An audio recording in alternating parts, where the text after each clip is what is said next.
So you know that this show is all about growing businesses. And that's our topic today with a special guest, John Hewitt. John, I want you to tell our listeners and our viewers a little bit about your background to give it some context for today's discussion. Sure. I've been in business for 54 years and the tax business and now some new businesses. But I started when I was at the University of Buffalo in 1969. And I took an H&R Block tax course. Loved it. Started working part-time for H&R Block. And I was blessed that I found out what I wanted to do when I was just 20 years old.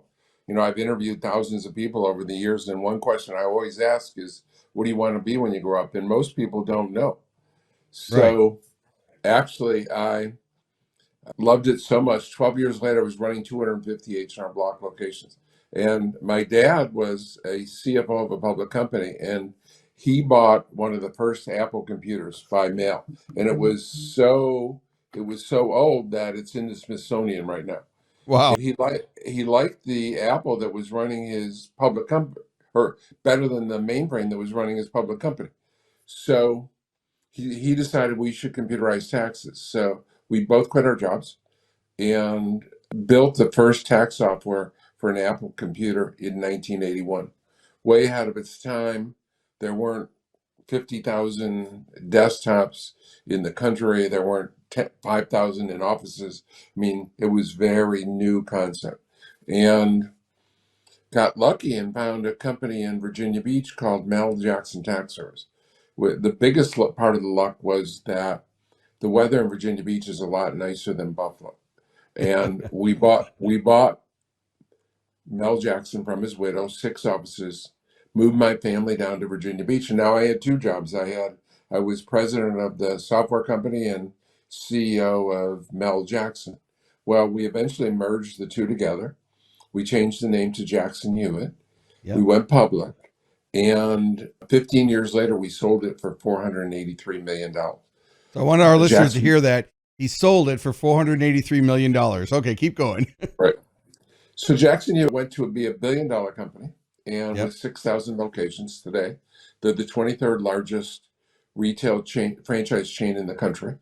And so I founded a $1 billion company. I'm one of only 1,000 people that have ever founded a $1 billion company in the United States.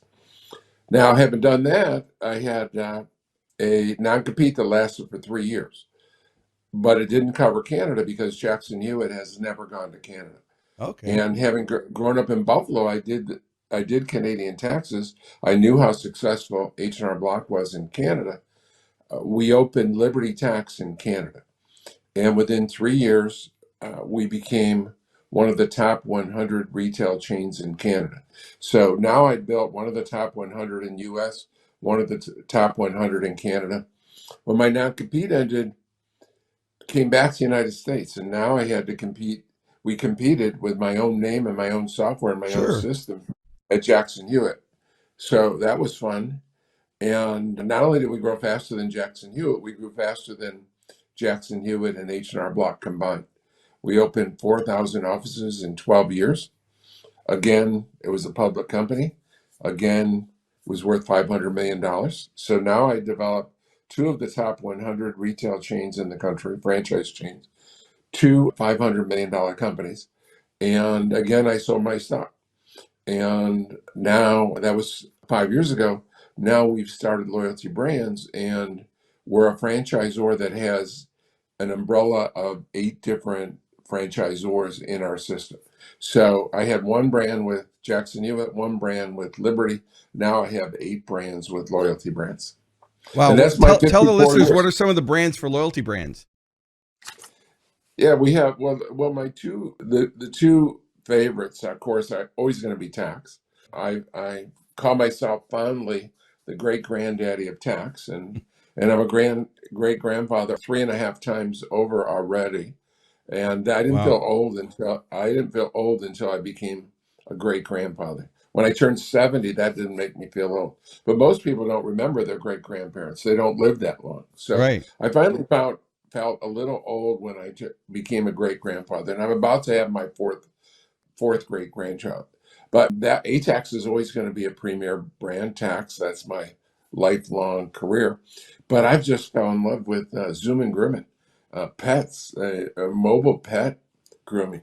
Pets are just hot as hot, and COVID even intensified the people turning to pets. And when I was a kid, I knew there were two certainties in life: death and tax. Yep. And Benjamin Franklin said that 250 years ago. Well, Dennis Waitley, a business author who I like, he wrote, "No, there's another certainty in life. There's change, and there's going to be change." And so, but over the last, we began our efforts in pets 3 years ago, and I learned there's a fourth certainty. People love their pets more than Yeah, I have a their Labradoodle. family. I just before this episode, I had to drop her off at doggy daycare because normally she's jumping around my office and barking. There you go. So yeah, there's so much money. I mean, so much fun in pets. People just love their pets. Unconditional. It's the only place you can get unconditional love. You can't get it from another human being, and they dote on them. And I'm amazed at.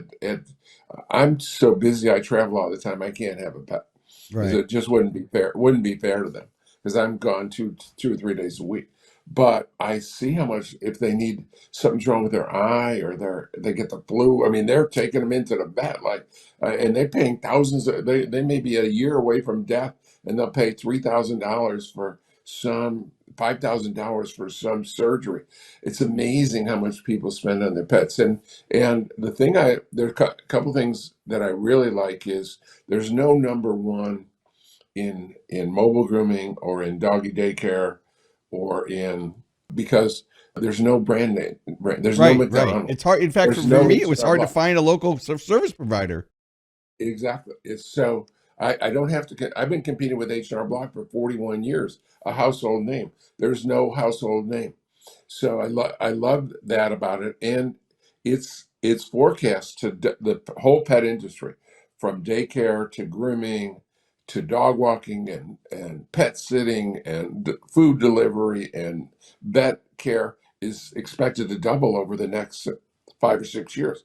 The tax preparation in 54 years, it grows about 1% a year. It's a Right. plodding growth.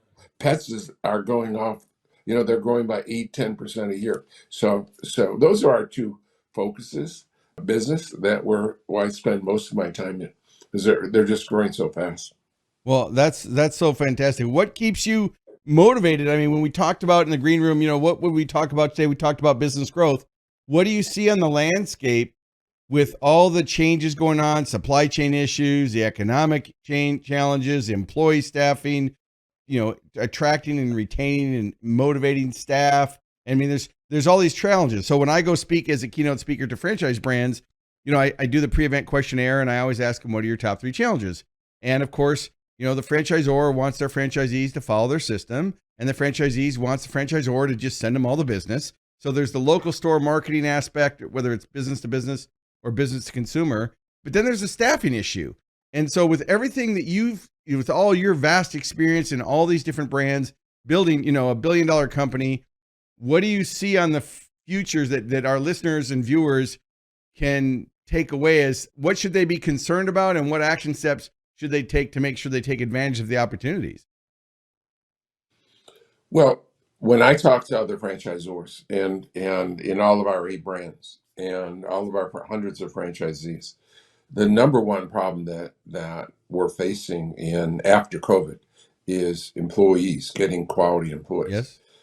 So I think that it brings home, when I was first in business in my first 20 years in business, approximately 20 years, the um, I thought customers number one, customers number one, customers number one.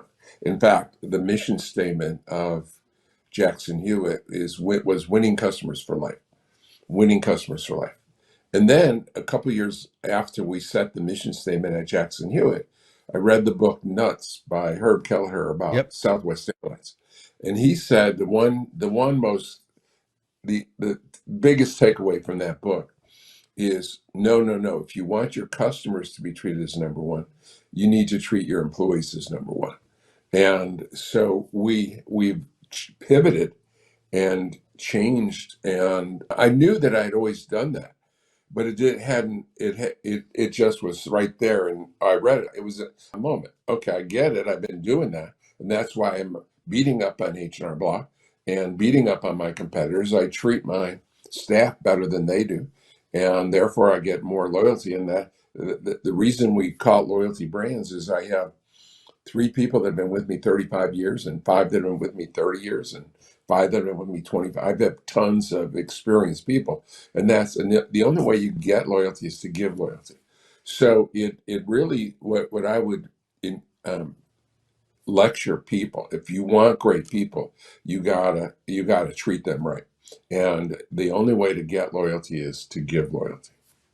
That's so profound as far as culture is concerned, because workplace cultures today, their work ethics can be different, the way they make decisions can be different, just their communication styles are different. And so creating a culture where you put loyalty at the front, I think is really important, because that helps them stay motivated to a cause, right? I love the word culture, and I didn't find the answer to this question until 1988. So I'd been in business 19 years, and I wondered I wondered to myself, Walmart is Walmart, and they're a great growing organization, and Kmart is Kmart. They're going down the toilet, and they married Sears so they can both go down the toilet hand in hand, right? So I wondered in my early career, what's the difference between the executives at Walmart and the executives at, if we took the executive team, pretend it was five people or Right. three people, five people, whatever. Pretend, what's the difference in those five people? Are they at Walmart? Are they smarter? Are they more experienced? Are they more educated? And I said, obviously not, because you could hire the most intelligent person. You could hire the most experienced person. You could hire the most educated person, right? So what is it that separates them? And I learned in 1988 or 89, I took a journey to, I had seen an article in the Wall Street Journal that Wegmans grocery store in upstate New York, headquartered in Rochester, had over 60% market share in food, uh, and that was unheard of around the country. No one had 60% market share. So we went up and spent a few hours. I took my top two people. We went up and uh, and hung out in a Wegmans in Rochester, New York, and learned that the difference was the attitude of the people and the culture of the organization. And I talked to one employee, and I said, "Well, what happens?" She had a great attitude, and I said, "What happens if someone comes in and they don't?" And they don't, right? You made a mistake. You hired someone with the wrong attitude. Right. And she said, they realize that we don't have to get rid of them. They realize they don't fit in, because we all drink the Kool-Aid, right? We're all rah, rah, rah, and they just don't fit in. And so I realized at that point that culture is an asset that most companies don't recognize satisfactorily. They have a balance sheet. On the balance sheet, it has cash, it has equipment, it has goodwill, and so forth. But it should have culture. Culture is an asset. And it's so important to me that within a few years, I started a culture committee at Liberty Tax, or at Jackson Hewitt rather, and then took it to Liberty Tax, and we even went so far as we had our 10 principles written on a pad. And so we would have a pad, and it would have sheets, like 50 sheets of all the principles. And the name, you put the name, and each time you saw someone that adhered to the principle, that set an example, you tore off a piece of the pad and gave it to them. And if they violated, you gave it to them. And people would hang those up in their offices proudly. And even about all the employees almost hung up the good ones. And about half the employees even hung up the ones that weren't good. Right. As a proud reminder that no one's perfect, everyone sins. And so culture, I love culture. It's critical component of great companies. Well, I think, like you said, when you were doing the comparison between Kmart and Walmart, it's really leadership. When I go in and work with these brands, I'm also a strategic advisor. So sometimes they bring me in to get more franchisees or help them with their marketing side. And it's always comes down to communication. And it's interesting because if there's problems at the bottom, there's problems at the top. And so you've got to look at the leadership and their communication, because it's so, a lot of times their organizations get confused between workplace culture, communications, change, and then all the other things that go along with that: leadership, team building, management, and so forth. And so it really, I like to start a lot of times with assessments. And I mean, assessments are just a tool. They're not a pass fail thing, but assessments help give you insights.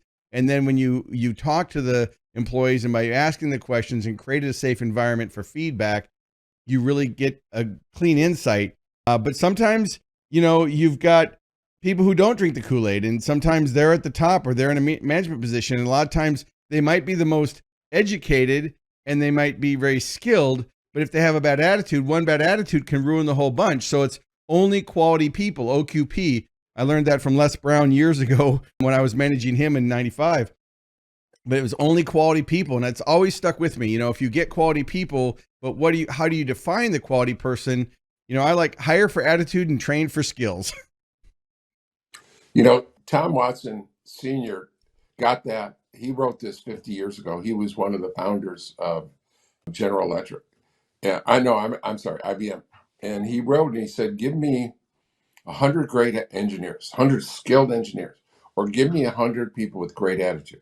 I'll take the people with great attitude, because you can train engineering. You can't train attitude." And Ford, I've spent my lifetime too often, too many times, hundreds of times, trying to change someone's attitude. And I'm over whatever the number is that I've tried to help people. It's hundreds. I'm over. I haven't been able to change one person's attitude long term. I might change it for an hour, a day, a week, maybe even a month. But at the end of the day, they pop back into whatever box they lived in. They're either an optimist, a pessimist, a realist. They pop back into that box. I can't change it. So I learned, you don't hire for skills, as you said. You hire for attitude. Yeah, and I have seen where if you have an organization, just like you said in your organization, where everybody was drinking the Kool-Aid, they stand out. So their behavior doesn't work. So if they're a gossiper or they're a complainer or they're not, it stands out. So, and then the culture actually helps them regulate that. So then they don't feel comfortable. In other words, they're not a place where they can be at home. And I have seen it where the only time I've ever seen someone really change is if they've had a significant emotional event. So sometimes if they get something that's so challenging to them that they just say, "This is so important, you need to change," then they develop over time. So you can develop it if it's there, but if they're closed-minded, there's just no way. And that's why even in my keynote presentations, I'm flying out to speak tomorrow to a franchise group, and they want to local marketing and to build and to grow, right? And so I always have to do 15 minutes on mindset. And when I'm talking to the CEOs and the leadership team, they're like, "Well, we want you to focus on the tactics." And I said, "Look, I guarantee they're going to walk away with tangible tactics they can use. But if we don't do the mindset piece first, all the tactics in the world won't help." And so, once I do it, then they see the logic to it. But it's sometimes up front, they're like, no, we don't want motivation. I'm like, no, this is not motivation. This isn't rah, pie in the sky and you feel good for 10 minutes. It's really about how you do one thing is how you do everything. And what's your attitude? How do you communicate? What is your perspective? And, what do you focus on? What's the highest and best use of your time? So when you are, you're doing all these things, I appreciate you. I can't believe I even got you on the show today. So if you're listening and you've tuned in late, this is John Hewitt, the founder and CEO of Loyalty Brands and Jackson Hewitt and a bunch of other things. What is exciting for you going forward? Like you've got the dog brand. What's the name of that company you have for that? Zooming Grooming. Zooming Grooming. That's what I saw it on the website. And how many locations do you have now, or how many franchisees? Well, we brought in our first new franchise in August of 2021. So almost a little less than 2.5 years ago. And by the end of the first year, we had 12. Over the last 6 months, we're adding 10 a month. Oh my goodness, you're growing fast because So yeah, that's amazing. By 6 months from now, will be 20 a month. And I don't say that loosely because for 25 years at Jackson Hewitt and Liberty, I averaged bringing in 20 franchises a month. So I've done that for at two companies that have 10,000 locations. So we're going to have within 5 to 7 years, we're going to have 3,000 bands in the United States. We're going to be a household name. Wow, I'm going to seriously look into that. I'm always looking for new business ventures, and since I love pets and also love business and growth, so I'm going to definitely look into that. And if you're listening on the podcast, you can go to loyaltybrands.com and you can check out John there. And of course, you can see this episode replay. We're live right now on Facebook, LinkedIn, and YouTube, and of course, the episode stays on the Business Growth Show as a podcast. What are some of the other things that you'd like to share with the listeners, or what other projects are you working on? I mean, the fact that you've done all this, I mean, it's amazing. I have so many questions. It's like, oh, I want to ask him all about these things. What's exciting for you right now? I'm glad you asked that question because as you were, I'm always learning and improving, and I have a book that's available that I will, if anyone requests it of me, I will mail them one for free. So it's called I Compete, but I learned a new angle. It sounds like you're going to teach local marketing tomorrow, and I learned I invented a new angle just last month. So this might be, I don't know. I'm listening. I'm all ears. I'm good. And you're going to make a presentation, and as you said, you have to change mindset. Yep. And so this is what I've told my friend, and I just invented this in December, and that is that in the United States, there's over 30 million businesses, and which means there's about one business for every 10 people. So if you have a territory that has 150,000 people in it, for example, in your franchise, right? That means there's 15,000 businesses. Now those include those include self-employed like a realtor and everything, but there's 10% businesses, right? So let's say your territory is 15,000 people. So I said to them, in tax, our territory is about 35,000 customers. And we got that because we divided the population of the country by the number of H&R blocks. And we need one office for every H&R block. That made it easy for us. So that means in our territory, in our tax territory, there are 3,500 businesses. And then I said, and there's also 15 to 20 competitors. And so when you're out there trying to get brand name and trying to get a message through, you're competing with your 15 other businesses in the same industry, but you're also competing with 3,500 businesses that are trying to get your attention. You have to have a differentiator. What are you doing different? If you say, well, they say, John, we want you to I just got a note from a new franchisee. Send it to the marketing department. I see H&R Block ads all over the TV. When are we planning to do ads? I need brand name, right? And I've heard that argument forever. You don't do what everyone else is doing. Right. If just be happy, advertising doesn't work, because if it worked, whoever had the most money, whoever could buy the most ads would win. H&R Block has spent over $1 billion in the last 10 years in national TV. In over 10 years, they've spent national TV and radio $1 billion. They're a household name. They have 9,000 locations. 9,000 10 years ago, 9,000 today. So I'll give you a quiz for 10 years ago, they did 17 million tax returns. They spent $1 billion in TV and radio national. So how many returns did they do last year after spending $1 billion? Wow, just tell me. 13 million. They lost 4 million returns. They lost 25% of their business. TV advertising doesn't work. It might have worked when there were 3 channels when I was a kid, Right. but now there's 200 channels. What works is everyone's saying, I want Google, I want SEO, I want online, I want this. You don't want to do what everyone else does. And that's why things that we do are set us apart. I don't know if you've ever seen my waivers out, dancers on the street. At Liberty, we had a Liberty, Yes. Lady Liberty. Yeah, absolutely did. At ATAX, we have an eagle. Now, how many businesses in your neighborhood have you seen in the last month that had a waiver out or dancer depicting their business? None, Zero. right? And just for the people listening, Right, a waiver or dancer, you've seen them on the corners where they twirl a sign. So that's what we're talking about here. right. And so that's one thing you do different. We get dressed in an eagle costume and go business to business. And have you done your tax return yet? And we'd like to help you. Can we take some business cards? We'd like to give your name out to our customers. And we mostly were received wide open arms. And many of the franchisees bring candy or donuts or pizza, and because no one else does that.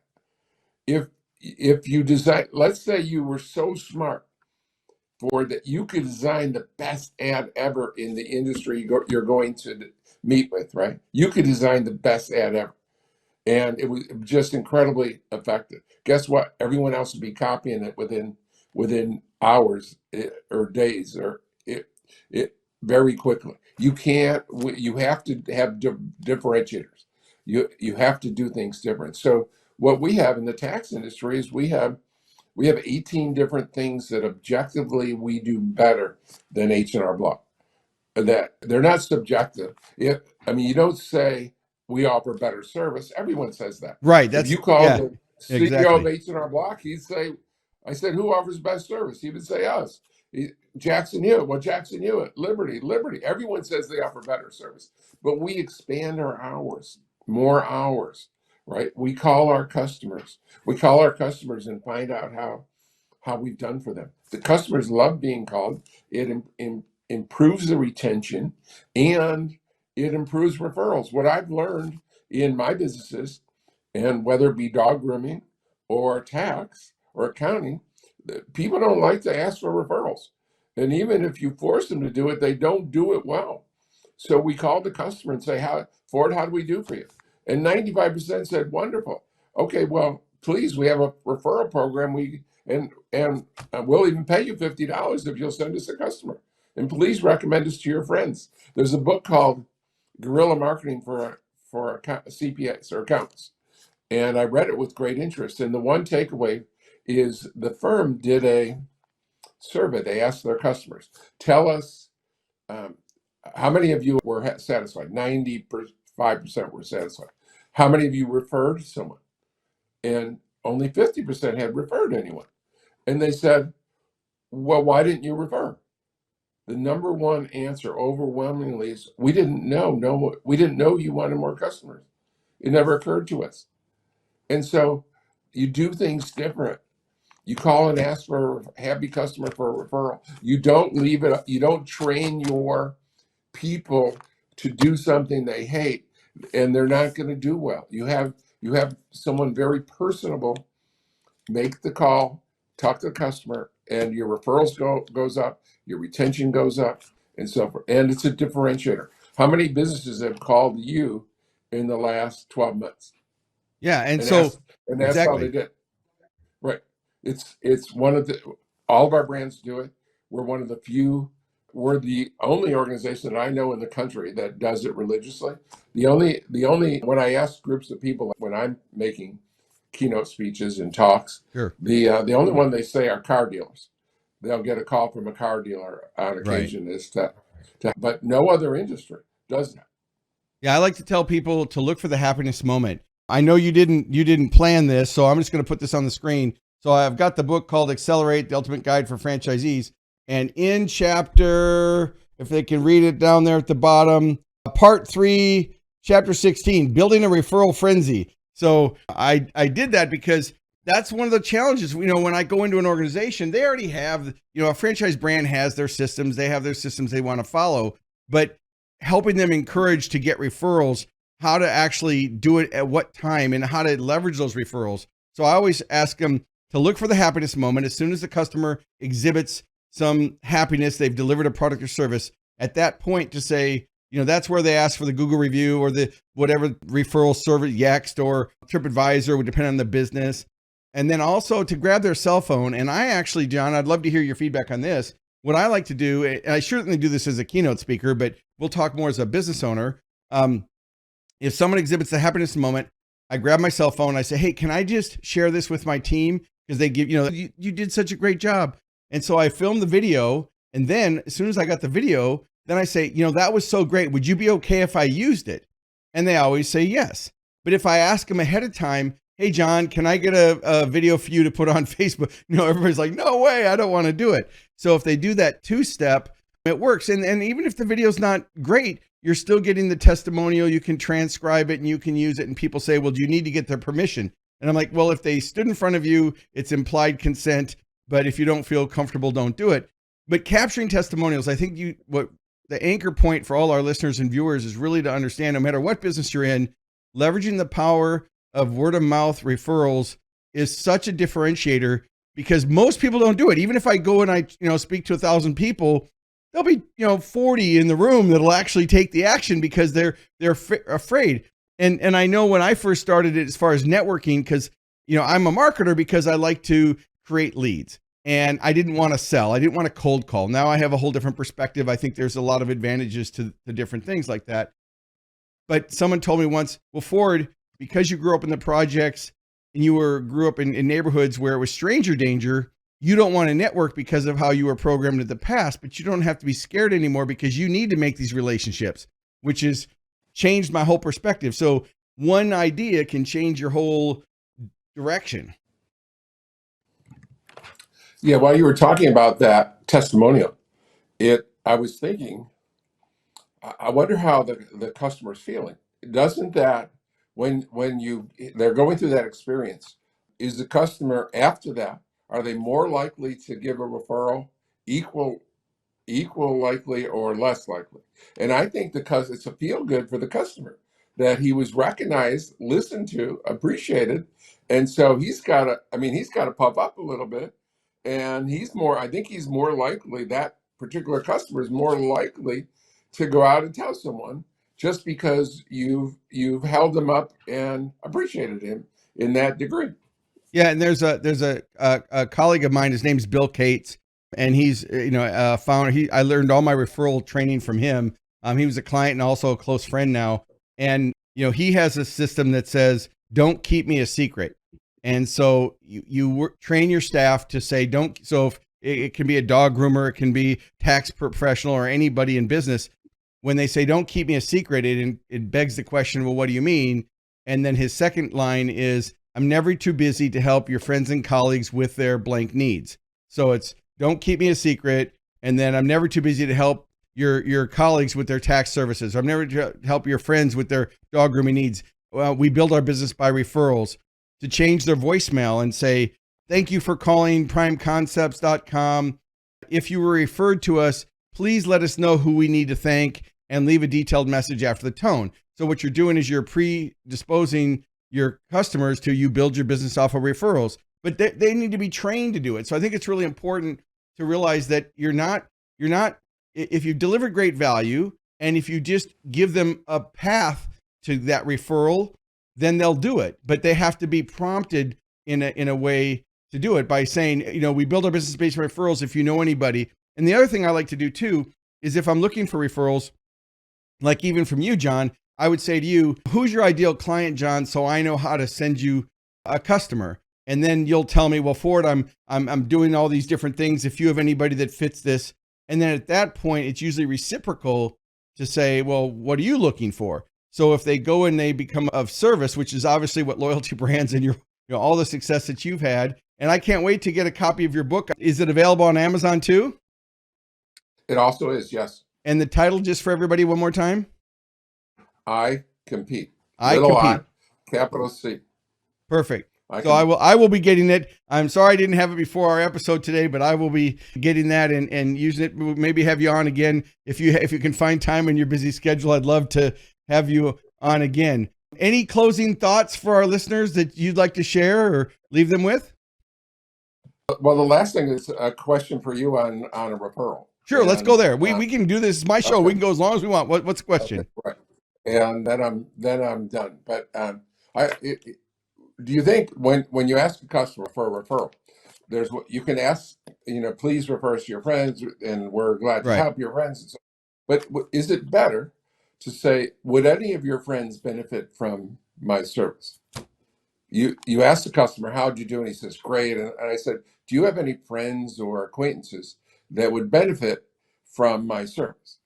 And now I love saying things with questions, because Yes. to me, it if I say something to someone, right, the world is round, and or what? I mean, that's not a good example, but if I Right. say something, they always question it. But if they invent the answer, right, if they come up with the answer, then they believe it, Yep. right? So I said, so I'll say, is there always room? I don't say there's always room for two or three competitors in every industry. What I say is, isn't there always room for two or three competitors in any industry? And they say to themselves, yes. And all of a sudden it's 100% believe it. If I say there's room for two or three, and they say, well, that's probably true, but I'll have to think about it. And so is it better with a referral, to ask a question of, would any of your friends, do you know anyone that I might be able to help? So I'm asking that question of you. You're the expert Well, I'm going to consultant. tell you 100% yes. As a strategic marketer, questions are, open-ended questions are the lifeblood of any selling situation. I mean, as a keynote speaker, my fee is not cheap, and if a brand calls and says, "What's your keynote fee?" and I tell them, the next sound I'll hear is a click, right? So I've got to ask them questions. So I absolutely believe in that, and also believe that that's a much more effective and powerful way to get the prospect or the customer or client that you've just worked with engaged in looking at opportunities on who they might make connections to. Awesome. Yeah, I think that's great. I'm going to press the yay button and do that. All right, so everybody, we go live on Fordify Live Wednesdays at 11 a.m. Central on LinkedIn, YouTube, and Facebook. And we've been chatting today. Thank you, John, so much. John T. Hewitt, stick around after we do the outro real quick. The founder and CEO of LoyaltyBrands.com. Thank you for tuning in to Fordify Live. Make sure to like, comment, and share this episode on your favorite social media platform. And don't forget to subscribe to the Business Growth Show podcast, available wherever you get your podcast streaming fix. We air weekly at 11 a.m. Central Time. So until next week, keep pushing the boundaries and never stop growing.